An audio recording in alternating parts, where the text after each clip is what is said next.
next session in the GMIS Digital series, focusing on how Brazil is managing manufacturing and economic growth in a post-pandemic era. In June this year, Latin America became the new epicenter of the global COVID-19 pandemic, and the economic impact in the region is a cause for concern.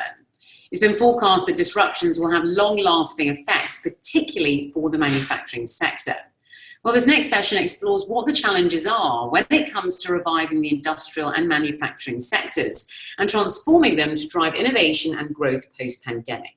To discuss this further, please welcome our panelists. It's a great pleasure to have with us here today Mr. Jose Gontijo, the Deputy Secretary and Director of Science, Technology and Digital Innovation at the Secretariat for Entrepreneurship and Innovation at the Ministry of Science, Technology and Innovation.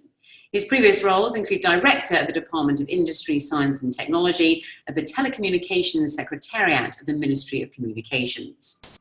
Our second panelist today is Mr. Carlos Eduardo Abigiodi, the Director of Industrial Development at CNI, Brazil's National Confederation of Industry, who in his role coordinates the Departments of International Affairs, Industrial Policy and Associative Development. He was previously Superintendent of FIEMG in the tax, labour, economic, international and environmental areas. And as a civil engineer, he was International Director, developing new businesses in Africa and the Middle East. Our next panelist today is Professor João Carlos Ferraz, the Associate Professor at the Economic Institute at the Federal University of Rio de Janeiro. He was also the Executive Director of the Brazilian Development Bank and has been involved with the economics of change at corporate and county levels. He was also Director of the Division of Productivity and Management of the UN's Economic Commission for Latin America and the Caribbean. A very warm welcome to Professor João Carlos Ferraz. And our final panelist today is Renato Malheiros Henriquez, the National Coordinator of the Women Entrepreneurship Program of the Brazilian Micro and Small Business Support Service. Renata has over 10 years of experience in small business development in Latin America, and in her current role, she oversees trade facilitation for SMEs, startup internalization, as well as digital transformation, with a particular focus on e-commerce. Very warm welcome to Renata Malheiros. So I'd like to actually firstly invite Carlos Eduardo Abigiodi to give us a broad overview of the current crisis. Carlos, what exactly is going on when it comes to Brazil's economy under the current climate? Can you set the scene for us? CNI, as representative of all industries in Brazil, we do every month some surveys about the economy. So, like in other countries, the pandemics of COVID-19 had a huge impact on the Brazilian economy and, as a result, in the Brazilian industry. We notice a fast and generalized decline in almost all industrial sectors, particularly in March and April. Our economic indexes presented a sharp reduction. Most of them reached the lowest levels of the economic series in April. It is important to mention that with a few local and time-specific exceptions, the lockdown in Brazil did not involve the activities of the manufacturing sector. Of course, due to severe limitations in retail and due to social distancing measures, the demand for some sectors nearly collapsed. This led to a severe reduction and eventually to the suspension of production in many industrial companies. In May, local government started to relax the most severe social distancing measures, especially those related to retail and some services. In the last 4 months, we could observe a fast recovery of several indexes. Just to mention a few of them, the production level returned to the pre-crisis level. The inventories are very low. We have rising and positive expectation among business people within the industrial sector. And industry investments intention are recovering. Making a balance of what happened so far, the emergency measures implemented by the government were decisive to preserve production capacity and jobs and we believe in the following months. However, we still have a great challenges ahead. Most firms and companies and also families are still in a fragile situation. Hence, a transition period to sustain growth depends on keeping some of the current measures and on implementing new ones. Brazil needs to improve its business environment and its competitiveness. It is also important to keep in mind that before the crisis in Brazilian economy was not in a good position. It was losing share in world trade and even the domestic market. The level of activity of the Brazilian industry was below the one observed between or before 2014-2016 crisis. With this scenario in mind, CNI just presented a set of proposals to the government focused on sustaining the economic activity, improving investments, and stimulating innovation. It combines short-term measures and structural ones. One of the top priorities of Brazil now is the tax reform, but it includes also measures to improve the ease of doing business. Increase investments in infrastructures will also be a key, as they have an immediate impact on the economic activity and will contribute to improve the Brazilian competitiveness. We also believe exports will play a relevant role in the economic recovery. In this sense, the Brazilian industry looks forward to the implementation of EU-Mercosur trade agreement. Increasing the productivity is one of our top priorities, and one of the most promising ways to achieve this is through investments in innovation, especially in Industry 4.0 technologies. In the last years, CNI developed several projects aimed to foster the digitalization of Brazilian small and medium enterprises.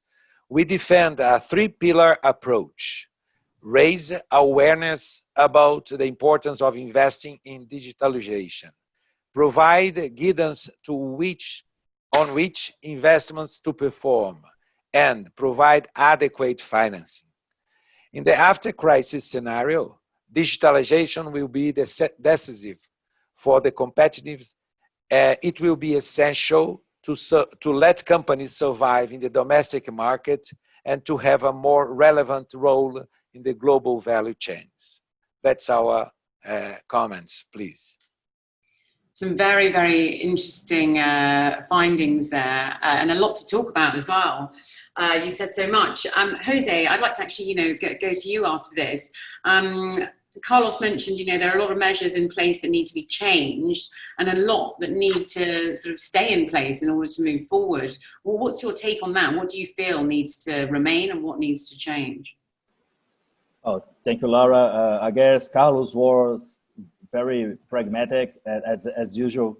And in our view in the government, it's very important to do this tax reform. I guess this is, when you think about doing business in Brazil, every legislation, every year, we have lots of bureaucracy on that, and lots of money spent by the companies to give us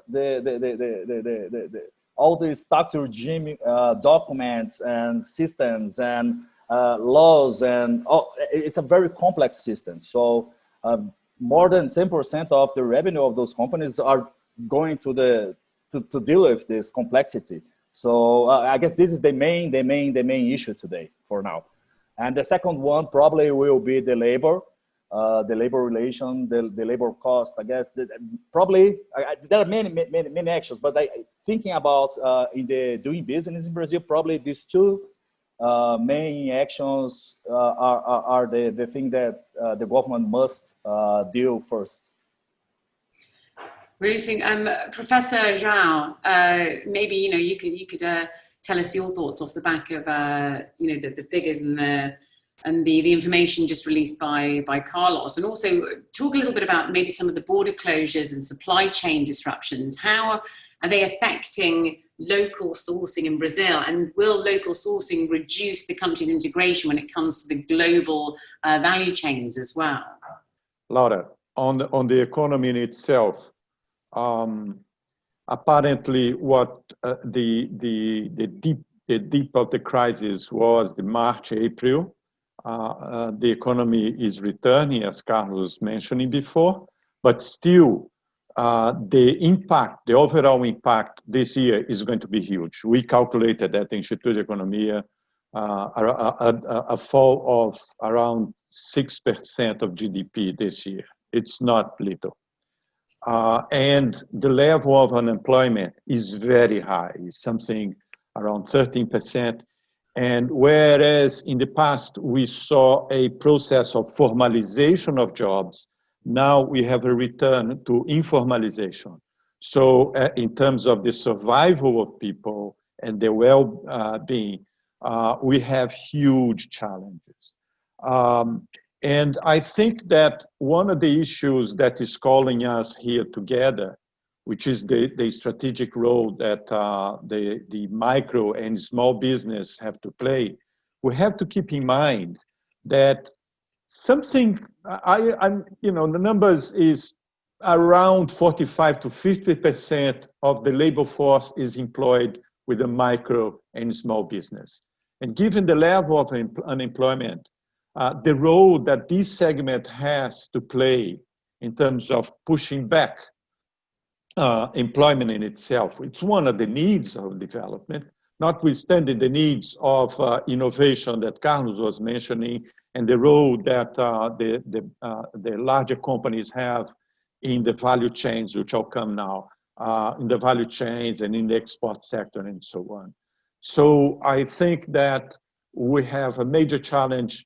There were measures that were directed to like basic income to the poorest segments, and this provided a sort of a survival leverage for, unfortunately, this segment of people. Some actions were taken to provide guarantees for the micro and small business in order, guarantees for the banks, in order for them to contract credit, which is very useful. And I think that the ICT, the digitalization that went on now, is at the same time a sort of a challenge for this segment and an opportunity for this segment, which we can come back later on this issue.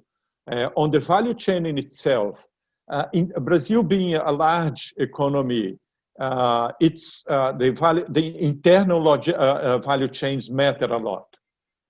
And there was some disruptions in the immediate aftermath, but then I think that this has, the logistics have been reorganized, notwithstanding the huge need that we need for investments in infrastructure, as Carlos was mentioning. In terms of the external value chains, we see something different, Laura.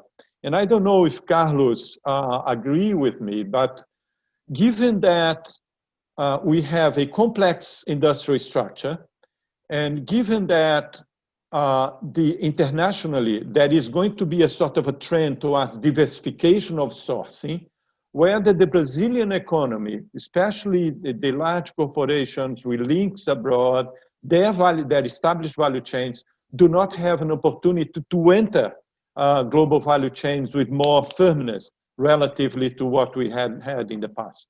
So these are my comments to the issues of value chain. It's a huge challenge, but it would depend very much not only on the structural reforms, the tax, so on the easier of doing business, but also on the strategy of firms to be more outlooking. Yeah. Thank you, Professor João. Carlos, before we move to Renata, Carlos, what are your sort of remarks off the back of that? Do you agree with that?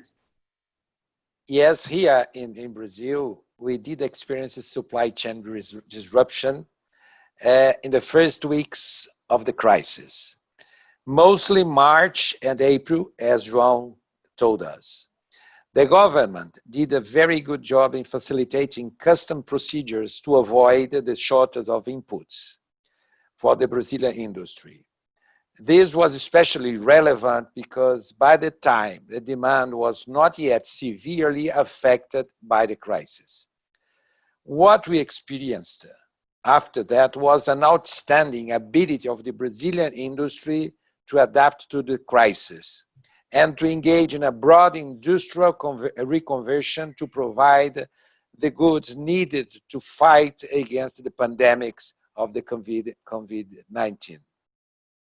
SENAI, a branch of CNI, which is dedicated to innovation and to technology. It also makes the training of these people that works in the industry.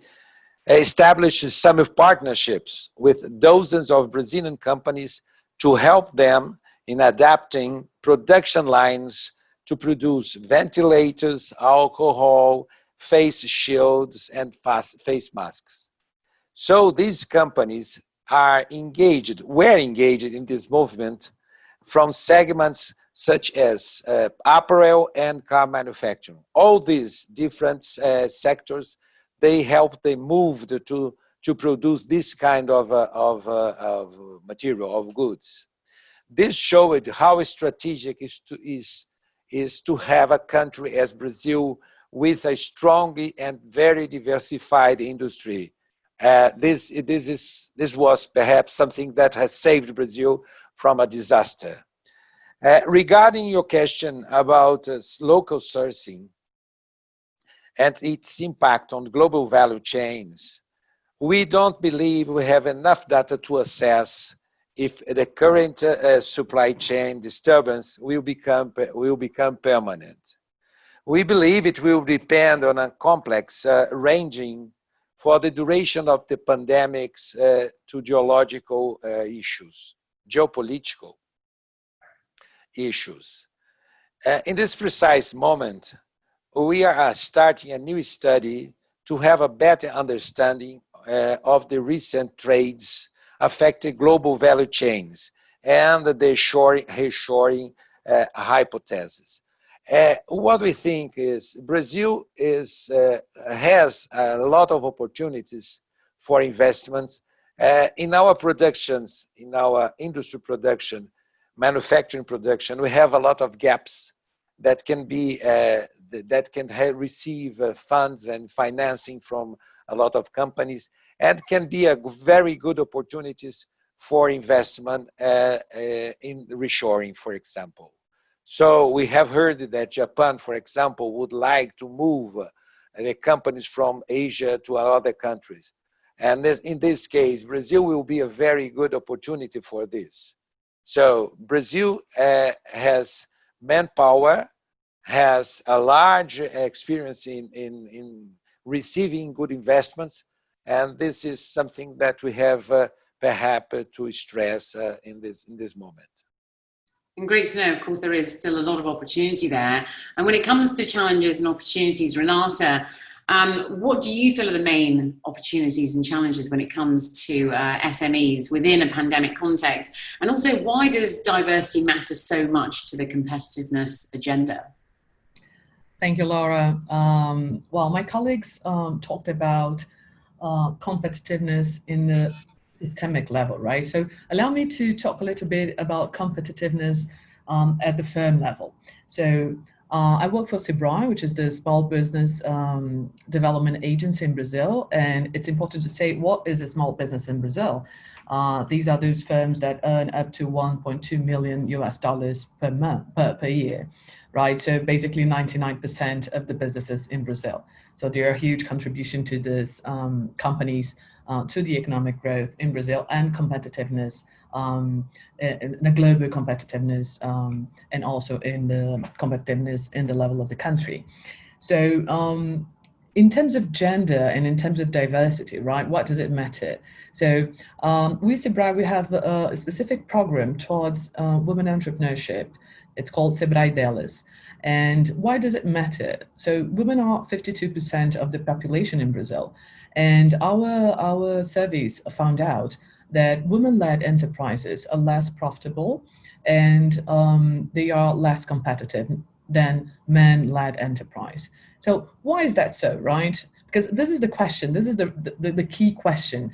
People usually ask me, Renata, why is it, why do you work for women entrepreneurship projects? Isn't it challenging for both man and woman to become an entrepreneur and to run an enterprise? What is it about? So allow me to introduce some of the figures. So last year, 50% of the companies opened in Brazil were opened by men and the other half by women, which is a good number, right? Because we are 50% of the population. But when we ask, why did you open this business? And then the answer is, most of the women answers that they opened by necessity. So 43% actually. It's a higher number than men. So entrepreneurship by necessity is basically the kind of entrepreneurship that the person doesn't have any other kind of activity to earn money. And it's usually a more precarious kind of entrepreneurship. We want to foster opportunity entrepreneurship, right? The other thing is that women in Brazil are 16% more educated in numbers of years of study. However, women-led enterprises earn 22% less than men-led enterprises. So why is that so, right? So I'd like to share with you 2 lessons learned by our experience. What is it that is undermining women entrepreneurship in Brazil? And this is basically what the crisis of COVID-19 shed a lot of light. What was already challenging, the crisis got it even worse. First of all, the sectors that women choose to become an entrepreneur. Would you like to find out what are the 3 main sectors? Laura, would you be happy to try to find out? Right, so first of all, fashion, right? Second, food and beverage, and third, beauty, right? So beauty parlors and so on. Nothing against all these 3 sectors. These are very important sectors, but the problem is, in terms of the value chain, where are the women-led enterprises situated? They're usually situated in segments that are less innovative and with less aggregated value. So for example, let's say cosmetics, right? A very feminine segment. If you take, for example, nanotechnology towards cosmetics, usually we have men as people working in nanotechnology cosmetics. But when we talk about who sells the cosmetics, usually a woman, where is the aggregated value in this chain? Or for example, fabric, intelligent fabrics that comes with sunscreen, for example. Usually we have researchers, men, into this kind of segment, and women like in shops like selling these products. So the first challenge that we have is, why don't we have more women becoming entrepreneurs in these teams, right? Mathematics, physics, and so on. Where are they in terms of nanotechnology, in terms of fintechs? And it all comes to one problem, which is culture, right? So our culture usually affects women and men differently since our childhood, and women are not so prone to go to these sectors, right? So this is something that we have to change in terms of public policy. We know that it's a long-term public policy, but we have to tackle this problem. The second problem is the amount of time that women spend in their enterprises. Our researchers found out that women dedicate 17% less hours than men to their companies. And the question is, what are we doing when we're not dedicating ourselves to our companies? Are we drinking a caipirinha on the beach? We know that's not true, so it comes the unpaid work, right? So because of our culture, all about the caring economy, so taking care of children, taking care of parents, taking care of relatives, and also domestic tasks usually are more into women's work, right? So that's why we dedicate 17% less hours to our companies. So to make a long story short, we have to deal with culture aspects, and we have to deal with the unpaid domestic jobs, right? But why is it that culture actually inflects on and affects women entrepreneurship?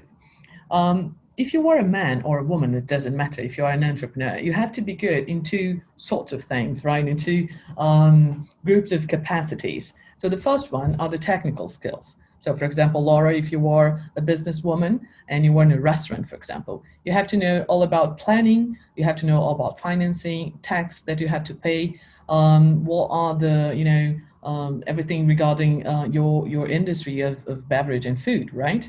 These are technical skills that if you don't know, you can learn them from a training course or a consultancy service.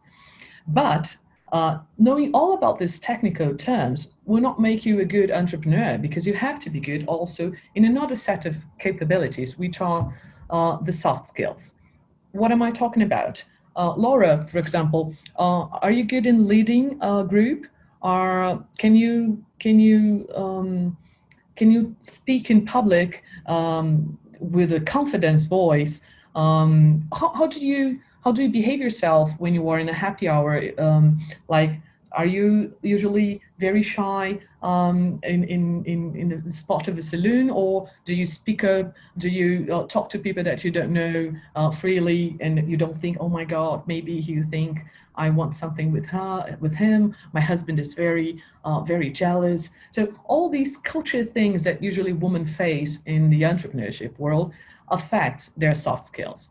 So our findings, our lessons learned is that we have to focus on soft skill development, because culture affects men and women differently, and this kind of result affect more soft skills development in women.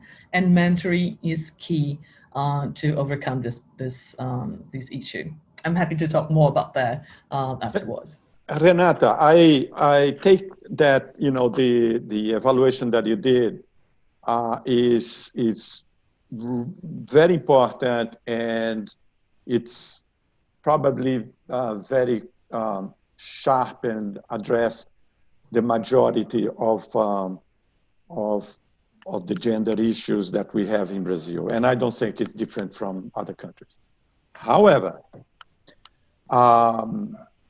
given, I think that people from your age, given that you are very young and below, they have a different outlook on these issues. And I think we have to place hope on the youth. And I'm going to give you 2 or 3 examples. Because I was away from, working abroad and then in government and so on, I was a dean, I was out of classroom for 16 years or 18 years.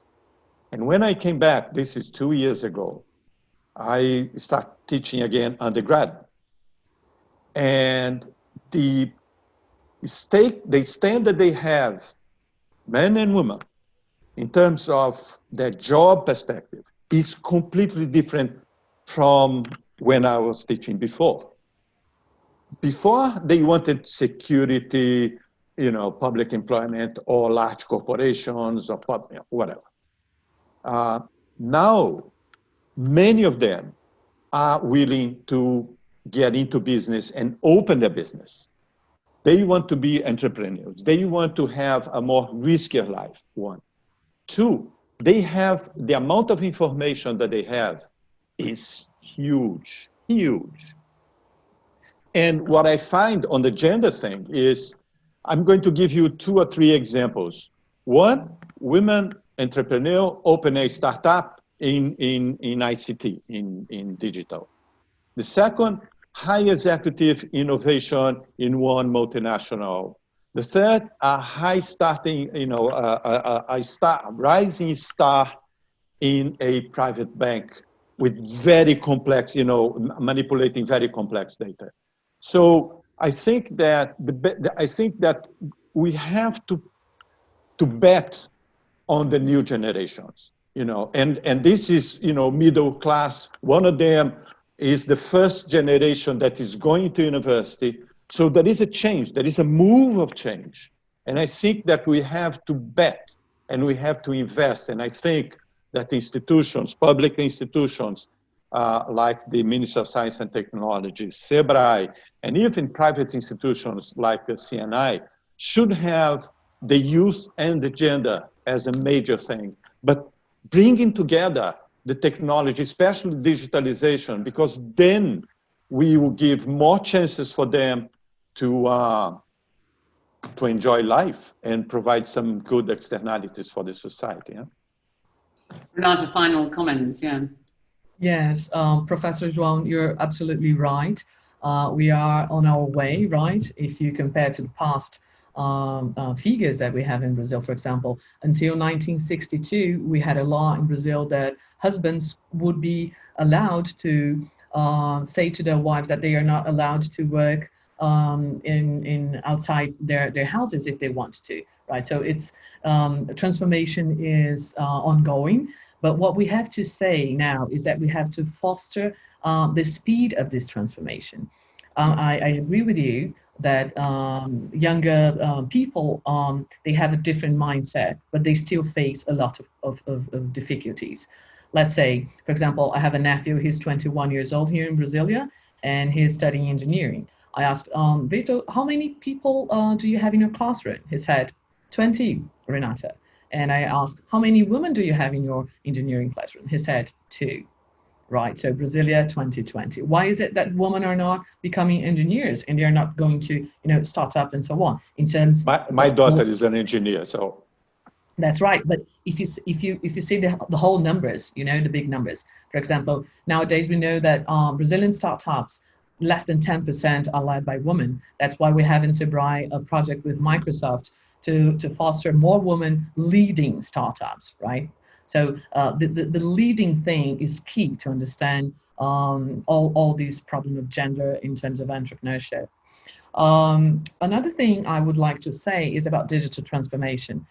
Some of my colleagues from some universities and also the University of NASA, right, Singularity University, they say that digital transformation, digital is easy. The difficult part is transformation, because if you have the money, you can do the digital thing. The transformation is transformation of mindset. And if you're talking about digital mindset, you have to work with soft skills as well, because you have to learn and unlearn and learn again, right? And this is something that is also very important to fostering our programs regarding entrepreneurship. Well, yeah, no, as you said, it's encouraging women into obviously different subjects, like STEM subjects, for example, and making it more appealing. And obviously the jobs in the next 10 years, a lot of the jobs that we have now are going to fade out, and, lots of different jobs are going to be created, especially the pandemic has sort of fast forwarded us into this sort of futuristic time. We sort of have a glimpse into the future in terms of digitalization. So Jose, what about the new industrial revolution? Tell us about some of the major challenges and also the opportunities as well when it comes to the future of manufacturing and industries. Thank you, Laura. Well, in Brazil, all the stakeholders in Brazil know that SENAI is one of our main partners to develop all this digital transformation in Brazil. We established a couple of years ago the National Digital Strategy. We also established the National Internet of Things Plan. We have prioritized 4 main areas. We have this view that the country that prioritizes everything prioritizes nothing. So we choose 4 main areas: is the agribusiness, the industry, health, and cities. 2 of them very close to the people, to the well-being. That's the cities and the health environment.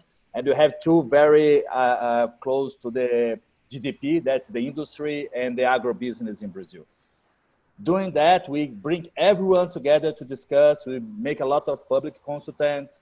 We have the industry, we have the academia, we have the many stakeholders in the government to provide and propose many actions to evaluate and speed up the digital transformation in Brazil. Today, we are working on the National Artificial Intelligence Strategy. We have just ended the public consultant. We are preparing the final document to put in force the national strategy. And what are those strategies? All those strategies think how we can move in the next 10, 20 years. How can we speed up the competitiveness in Brazil? looking specifically in the education that Laura, Renata, and João just said, I will give you one example. If we need in 2030, the new labor force that will come in the market with 18 years, we have to prepare them since now, with 8 years in the early stage in the school, because we have this challenge that when you go to a school, not only in Brazil, in many parts in the world, you go to a school, the only difference, it's not only a green board anymore, it's a white like that with pen, not only another kind of thing that you write in the board. And but the way that you are teaching is the same. We have to bring to these children the way of teaching have to change. We have to bring the logical, we have to bring the algorithm way of thinking, not only put one class, one single matter, one single issue in the day studying the children, but we have to teaching biology different, we have to teaching math different, we have to think how you can evaluate this, because in the end of the day, when we will be a doctor, when we will be an engineering, when we will be agricultural engineering, when we will be a lawyer, in 2030, the digitalization will fulfill everything. No matter if you are from a human area, if you are a scientist, you have to know how, for instance, artificial intelligence will help you to do some kind of surgery. So you have to prepare all those children that today have 80 years old for, in 2030, they are prepared to get in the market. This is a very complexity challenge that not only the government have the power to deal with that, the society, the culture, the digital culture have to be teaching the schools, the innovation culture to get this entrepreneurship. Joan is very clear in the comments that this new generation has this feeling to entrepreneurship, to move forward in the other direction. But in some cases, they don't have the backlog, the knowledge to do that. That's why we have this successful indices, let's say like that, in our startups. If they get this feeling, this knowledge, this culture, since they are very young, when they go to the market, they will be much more prepared. I guess this is the main challenge that we have. All those plans, all those strategies are very nice. There are many actions, tax reform, how can we improve the adoption of technology? But if the heart of all those things are the human being, are the brain of the people. How do you deal with the technology in the market? How they deal with the technology in the government? How the entrepreneurship will go in some area that's not digital area, but they will be intense on digital. How can we prepare these people to entrepreneurship? So I guess this is the main challenge, that the government needs the partnership with the companies, the industry, the academia, and we are trying to do that together. Today we are preparing the National Innovation Policy, and also CNI is one great partner of us, the academia also. We have to do all those things together to have the best for our country. And this is what we're trying to do in the couple of years. I guess, of course, it's not a short-term result. It will be a 10, 20 years return. And I'm very confident that we will have that, because the companies in our side, no matter who will be the president, no matter who will be the minister, the companies in the first day of the new minister, of the new president, will knock on the door and say, this issue is important, let's do that. And then this thing will keep going. Thank you. Well, it seems that partnerships very much are, are key going forward, definitely. Carlos, let's talk about this digital divide, because there is a bit of a danger of a digital divide, especially when it comes to sort of marginalized communities and MSMEs as well, when it comes to global value chains. So tell us a little bit more about how 4IR technologies can be used in order to be inclusive. Here, CNI, in CNI, we have no doubt about Industry 4.0 is necessarily to be considered as as some important tool to improve productivity and to improve the Brazilian industry participation in the global value chains. Industry 4.0 will require a much more productivity efficiency, and we have to prepare then for this new requirements of this present time, digitalization. Second, because different companies they go along the productive chain, and they will need certainly to be more updated to digitality. They have to be digitally integrated. This means that moving towards digitalization is not an option. It's a condition to survive in the market. This we say in general, also for small, medium-sized companies and big companies. All the companies are suffering the same impact of these new thoughts. It will not happen at the same time for all industrial sectors. Some sectors still can count on local comparative advantages. But even in these cases, technological innovation will make natural advantages, and it will be decisive for its presence in the market. The investments in digitalization that are occurring in Brazil, in the Brazilian agricultural sector, is an example, is a very good example. José mentioned about it. In the platform they have, it's very important to listen to all the sectors of the economy. We are present in this board they have, and we normally make suggestions to improve all these actions they have. When we move to small and medium companies, we already see how relevant investments in digitalization can be. In this regard, the CNI is working on a supplier with the supplier development project focused on small and medium suppliers to big companies, which are aware of the need to be digitally integrated with all this complex. For the large internationalized companies, it's relevant to count on competitive local sourcing, especially in a country with a large domestic market as Brazil has. For their supplier, it is a condition to stay in the business, and it can also be an opportunity to become a regional or a global supplier. The pandemic accelerated the development of e-commerce, and this required small and medium-sized companies to adapt their technologies and their business models. We here in this year we have an encounter meeting, an annual meeting with all the companies, and this is a fact that will be shown. This is something that will be very discussed during this meeting we have in November. We are inviting some good cases of small and medium-sized companies that have been successful in their job, in their career. Renata, I think you wanted to add to that, did you? That's right. So, Abjalji, nice to hear from you.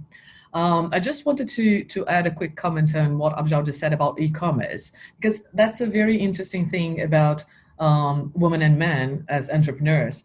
We have a CBRI research that found out that 70% of women entrepreneurs are familiarized with e-commerce, and they are already actually selling things online. And the answer amongst men was 63%. So that's something interesting, right? And we have talked with some of our entrepreneurs to try to find out what are the what are the things involved in e-commerce regarding men and women. And many women told us that they feel very comfortable with e-commerce because some of the still, culture and culture bias and stereotypes bias that we know that unfortunately still affects business, they disappear when it's online, because we don't know who is on the other side on the other side of the screen, right? So you just say, thank you very much, your order is will be shipped. We don't know if it's a man or a woman. So this is another interesting figure about how unconscious bias can affect businesses in terms of gender. And e-commerce is a wonderful tool to get the play field level more equal to all. Thank you. Well, going back to Professor João, are you worried about a digital divide? Is there a big danger of that? And also, what type of digital solutions are you seeing the majority of firms currently using, and what do you think needs to be done in order to move forward as well?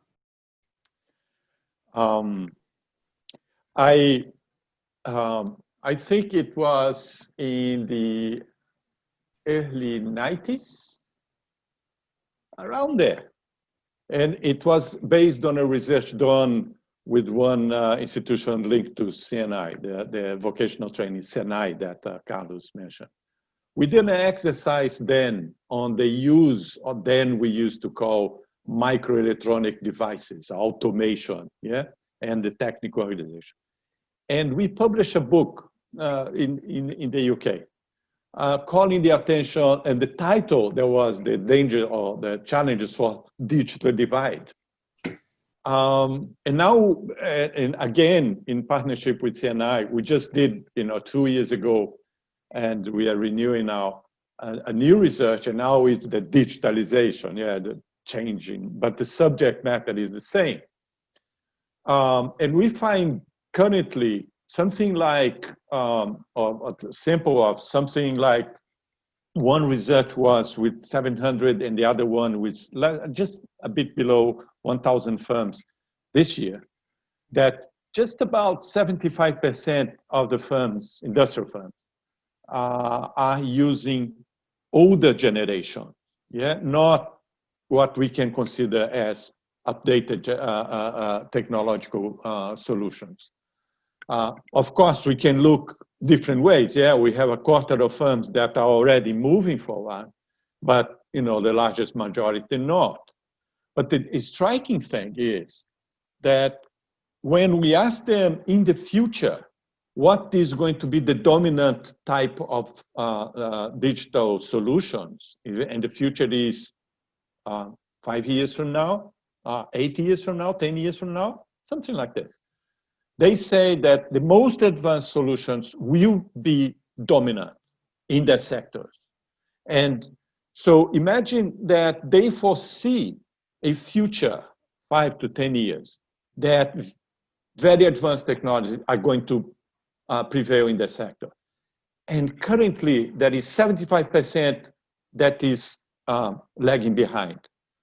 The effort that they have to do to move forward is not simple. One thing is when you introduce a CAD, the other thing is when you link up a CAD with another machine in the production. The other one is when you put the ERP linking the different departments. The other one is when you put sensors all around. The other one is when you bring in the analytics and all these, the intelligence bits.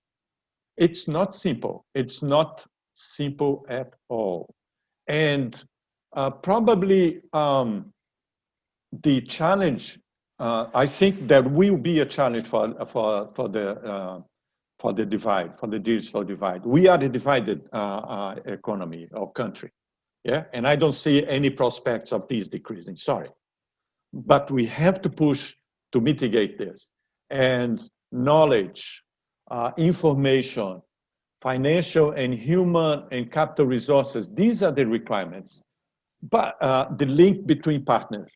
But the most important, and if we take the example of Germany, yeah, where this concept of Industry 4.0 came up, they are putting zillions of money into support for the firms. You know, it's one thing is to have a strategy. The other thing is how much money is put into. Yeah, we have very few examples that initiatives by public and private institutions on increasing productivity of small firms worked out. And the return was 20%. Now, we have to bring this data to demonstrate to the economic authorities that the investment, and even if it is grants for the small firms, with conditionalities, of course, there is a return that is higher than the investment that they would do anywhere else. So, you know, basically, that we need a strategy. We have the danger of a divide, and we need resources. We need resources to engage into endeavors of this type. Huge, huge, huge, huge. Sadly, we have run out of time, but just before we wrap up, it would be great to hear from each of you just a couple of sentences of some of the key takeaways you'd like our audience to go away with from our discussion today. Carlos, why don't you start us off? What I can assure is that the world is different now. We have to face all the technology which came with the future, and the future is now, I think. Digitalization is something that has to be present in every company. And what we see is we have to improve our companies to have to share the market and to have any space in development of all sectors, all technologies. Innovation is something that will be present in every moment of our life. So for CNI, this kind of meetings are very important because we can share our opinions and we can listen to what we are doing. Everybody can be of importance to what we have to face in the future. This is a very important moment for CNI. Thank you, Carlos. Jose, tell us your final remarks, please. Oh, thank you, Laura. In the Ministry of Science, Technology, and Innovation, our minister, astronaut Marcos Pontes, he always said that we are a toolkit. We are a toolkit for the other ministries. We are a toolkit for the industry, CNI and other ones. We are the toolkit for the academia. So we need to work together. So to have this innovation approach, to provide better education for our citizens, to spread the digital culture, to get this trustworthy relationship between the government and the companies in both directions, And with this, we can always bring money, not only public money, but private money together to fostering the adoption and the implementation of this, and to get this economy growth for this fourth revolution. And when we think about public government money, not only direct money, but we have to get, for instance, the tax reform. We have to think about how we can deal with the labor costs. And that's not only direct money. You have many ways and tools that the government can provide for the private sector for them to grow, to get the confidence to invest, to get money back, and so on. So this is my final remarks. Thank you very much, my colleagues in this panel. Thank you, Laura. I guess the thing is, Brazil has the toolkit to respond in the proper manner for this pandemic. He grew in the economy. So this public industry and academia together, we are doing a very good job in the last years, and I get we are prepared to that. The response for the pandemic, the industry that changed the way of manufacturing, doing another thing that they never did, and this company will never be forgotten. And this will be reminding us every time that when we work together, we can be much more stronger. Thank you. Thank you, Jose. Renata, your final remarks. So my final remarks would be diversity matters for competitiveness more than ever, right? And we have to be aware of culture and its effects on our unconscious bias and how it affects both men and women in terms of entrepreneurship, soft and technical skills. Mentoring is key to address and to tackle this problem. And I'd like to say that in terms of digital divide and COVID-19 effects, we are in the same storm, right? But we are definitely not in the same boat. So in terms of public policies, we have to consider all these constraints and design public policies that are very focused on long-term results, but also in short-term results, so that we can actually step up on this digital era, right? That would be my remarks. Culture matters. Let's pay attention to that. Thank you, Renata. Professor João, final remarks, please. Yes, two issues. One, we live in a complex and uncertain world. To face complexity and to face uncertainty, we need evidence of challenges, opportunities, risks, and rewards that we face. So the more that we know, the more that we share experiences, the more that we are inspired by others everywhere else, the better it is, a greater chance we'll have in the future. In terms of the Brazilian challenges themselves, we talk here from the economy, the growth, and the gender, and the digital, and the small firms, and so on. We have a history of a divided society. And we have, as citizens, we have to fight strongly to mitigate that divide. But one thing is my role as a citizen and my role as a professional. But what we have lessons from other countries is that leaders matter. We need leaders from different, from the politicians to the business, to the NGOs, to the academics. We need leaders, especially leaders with visions of future that can raise hope in the society for the future. And given vision, we need priority over gender, priority over entrepreneurship, priority for the youth, priority for digitalization, priority for competitiveness. And this means allocating resources, implementing policies, monitoring, and changing policies whenever necessary. But above all, and this is the lesson we take, we need leaders with visions of the future. Thank you.